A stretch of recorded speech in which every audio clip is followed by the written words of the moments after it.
What happens when an algorithm makes decisions that affect your life and nobody can explain how that decision was made?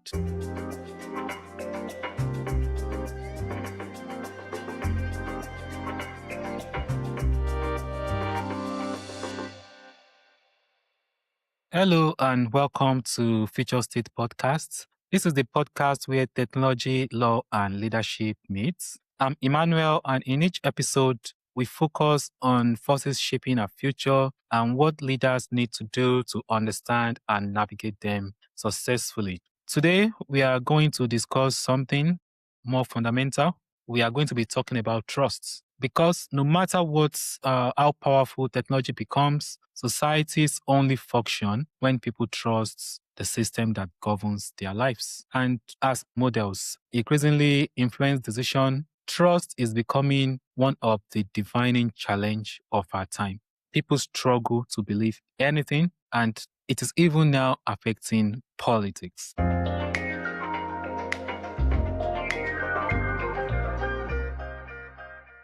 The question is, what happens when an algorithm makes decisions that affect your life and nobody can explain how that decision was made? This is already happening in 2020. The UK government implemented an algorithm used to make visa decisions. So across our society, their use is becoming more important and it is making decisions that humans used to make. And the most popular among them that I'm going to be focusing on today will be loan approval, insurance pricing, recruitment screening, medical diagnostic, fraud detection, even content recommendation, and so many of government services. As these are going, the AI system that are making these decisions are becoming more complex because it's no longer just some linear regression models. We are now making use of high-level generative AI systems. One thing that is also happening is that automated decisions are becoming more common. It's now looking like everyone is doing it. Because of this, the public concern about bias and fairness continue to grow because people can see these models make decisions with no explanation. And what happens is trust in institutions is declining in many parts of the world. In fact, I would say in all parts of the world. The main thing I want us to understand here is that the challenge is no longer the fact that algorithms are making the decision. The challenge is whether people trust those decisions because algorithms are already denying us mortgage. They're already denying us credit cards. They are already doing a lot of stuff. But the thing is, do we trust them? When a model say, I don't qualify for a mortgage, do I believe that I truly don't qualify? So today, I want to explore why trust matter.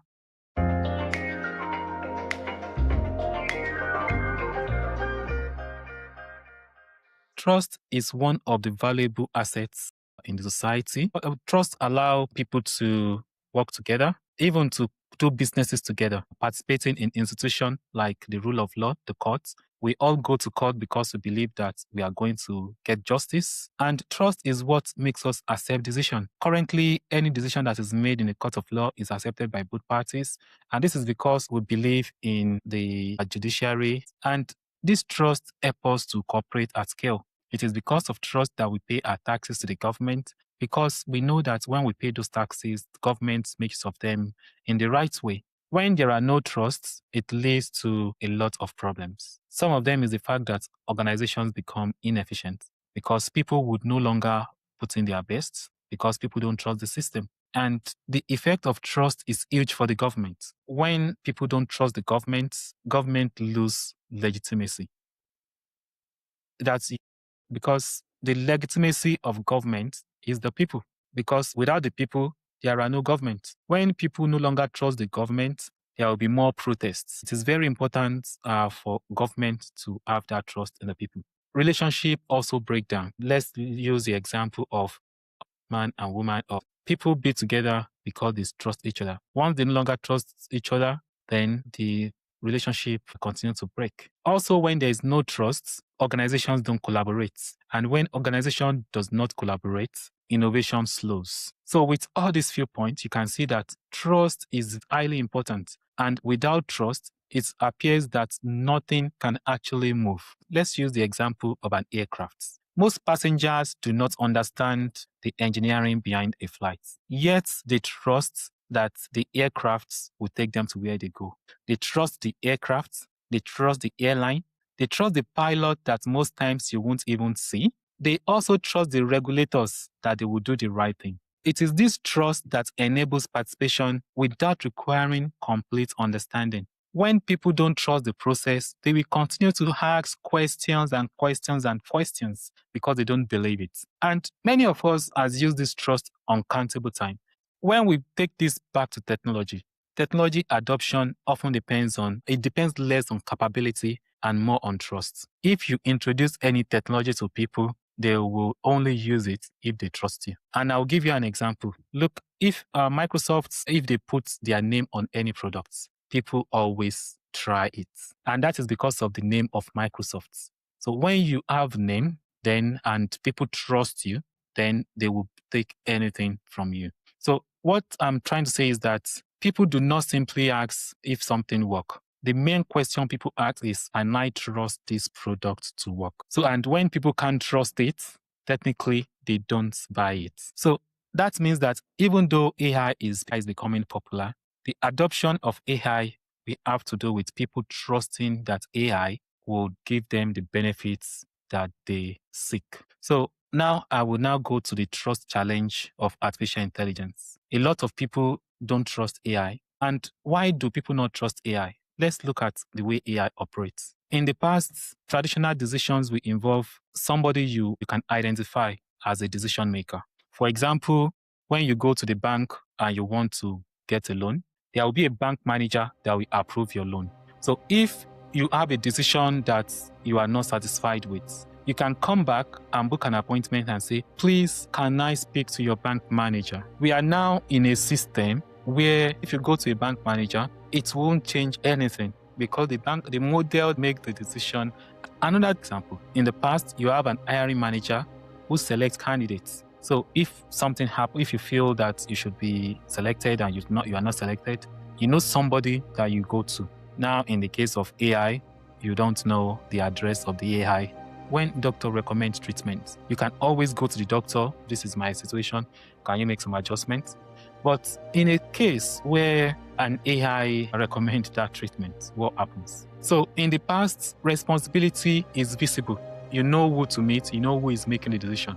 But with AI system, responsibility can become less clear. And because the responsibility is less clear, there is a lot of questions that will be asked will be, why was this decision made?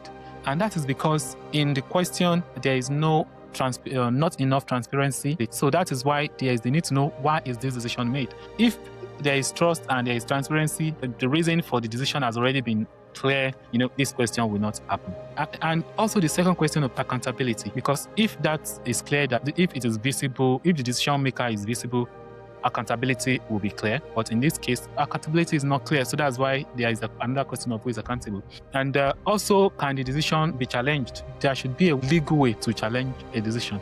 But in this case, challenging the decision too might not be clear. And the big one of it all around fairness. So was it fair? And when it comes to being fair, that is a question of ethics. So let me take you back to that job again. Put yourself in a position of someone that's applying for a job.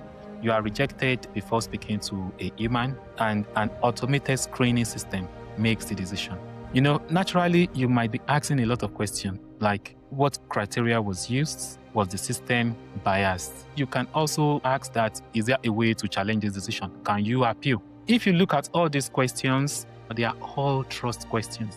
They are questions that won't exist if I am comfortable with the process. The argument I'm making here is that trust often declines when decision-making becomes invisible. And with that, we are going to be looking at the four foundations of trustworthy AI. The first foundation is transparency. When you use AI, people should understand when AI is being used. They should know why AI is being used and what role it plays in decision-making.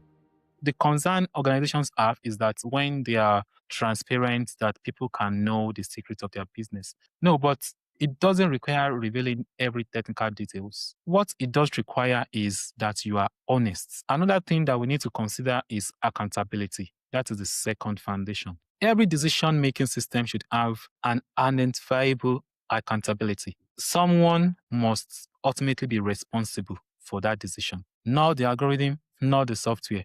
There should be a person or an organization that is responsible for every decision that AI is making. The third foundation I would like us to consider is fairness. AI systems do not systematically disadvantage any particular group.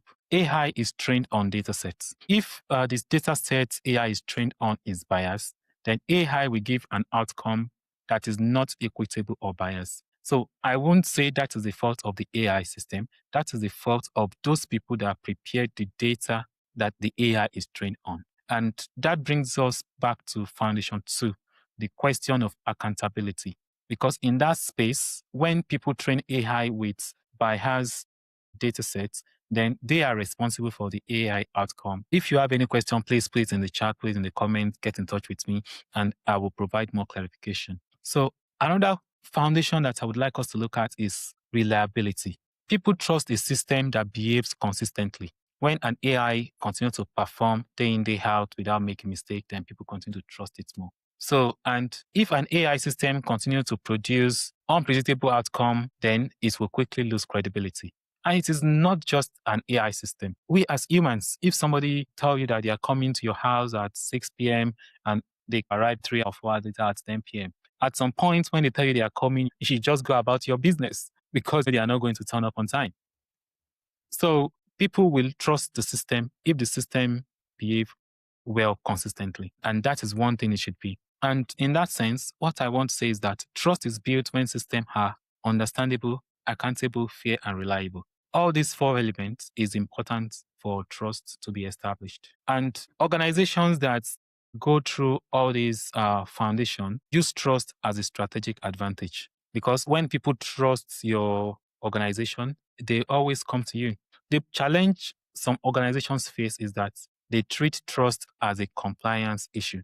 People only do things because they want to be compliant. And what I would say is that that is a big mistake. When your organization trusts by default, trust becomes your competitive advantage. It means that your organization is always fair, you are always reliable, you are always accountable, and you are always transparent. Let's consider 2 organizations. One is known for transparency, responsible AI use, strong governance, and the other one is responsible with data breach, controversial algorithm, or poor accountability. If you need to do business with them, who are you going to trust? Which organization will customers trust? The customer will trust organization that is accountable, that is transparent. So the question is, which organizations will regulators trust? And even which organization will employees trust? So the organization that will progress in this era of AI won't be the one that has the best algorithm. They will be those that earn the highest level of trust. The one people are comfortable doing business with. The one people are comfortable giving their data. The one people are comfortable signing given contracts.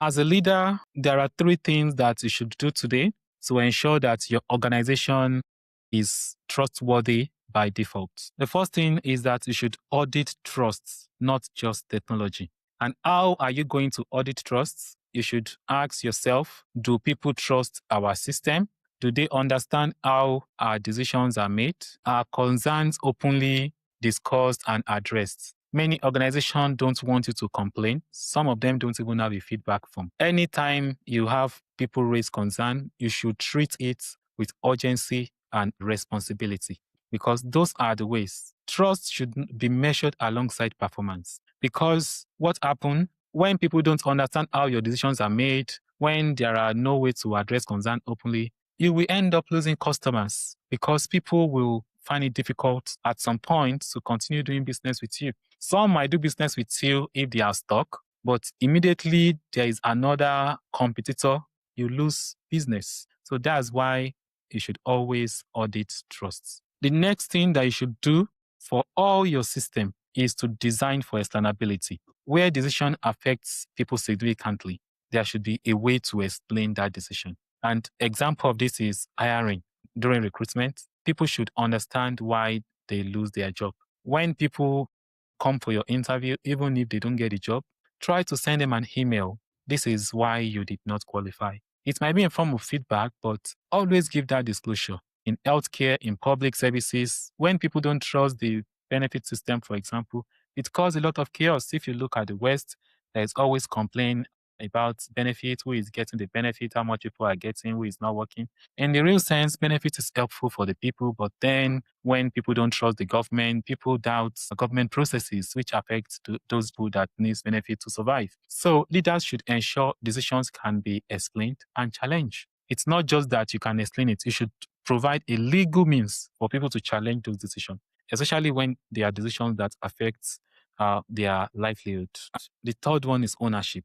Trust should not just be owned by the CEO or by maybe head of a department. Trust should be everybody's responsibility. Trust should be owned by IT departments, compliance teams, legal teams. Everybody should take part in that because trust is a leadership responsibility because it is the leaders that are setting direction. So when leaders are looking at decision, every major decision they make should consider its impact on trust because trust is what will determine the image of the organization.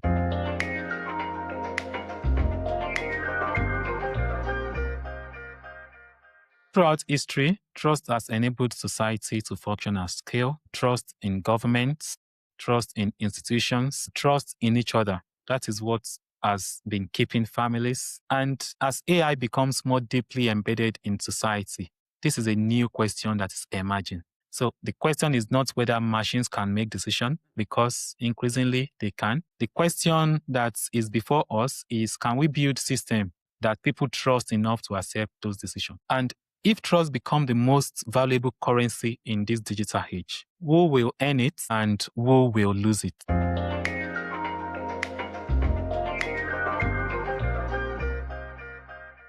Thank you for listening to the Future State.